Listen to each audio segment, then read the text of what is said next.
Sir எல்லா கோயில் வாசல்லையும் பிச்சைக்காரன் உட்காந்து, ஒரு பிச்சைக்காரனுக்கு ஒரு கோயிலில் ஒரு பிச்சைக்காரன் உட்காந்துனான். அவனுக்கு ஒரு நாளைக்கு எவ்வளோ வரும்? ஒரு 40 ரூபா 50 ரூபா வரும். தீபாவளி பொங்கல்னா கொஞ்சம் ஜாஸ்தியாக வரும், 200 ரூபா 300 ரூபா வரும். இவர் பார்க்குறாரு, இவ்வளோ கரெக்டாக சொல்கிறானே, ஏதாவது சர்ச் வாசல் கோயில் வாசல் ஒரு நாள் உட்காந்துருப்பான் போல.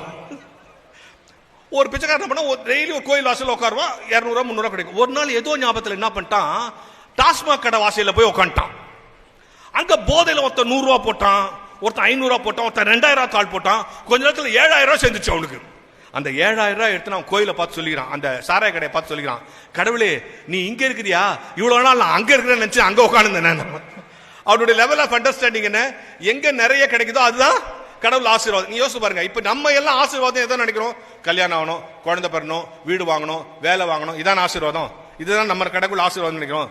இதெல்லாம் ஆசீர்வாதம் இல்லை. இப்ப நான் சொல்லவா எது ஆசீர்வாதம்னு சொன்னா நீங்க சிரிப்பீங்க, அதான் ஆசீர்வாதம். நான் சொல்லவா எது ஆசீர்வாதம்? இன்னைக்கு நேரத்தில் நீங்க படுத்தோன்னா நல்லா தூக்கம் வருதா, அது ஒரு ஆசீர்வாதம். 3 வேளை நல்லா பசிக்குதா, அது ஒரு ஆசீர்வாதம். என்ன சாப்பிட்டாலும் செரிக்குதா, அது ஒரு ஆசீர்வாதம்.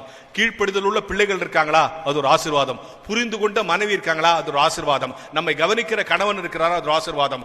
என் படத்தை செலவு செய்ய இது போன்ற நல்ல அமைப்புகள் இருக்கிறதா, அது ஒரு ஆசீர்வாதம்.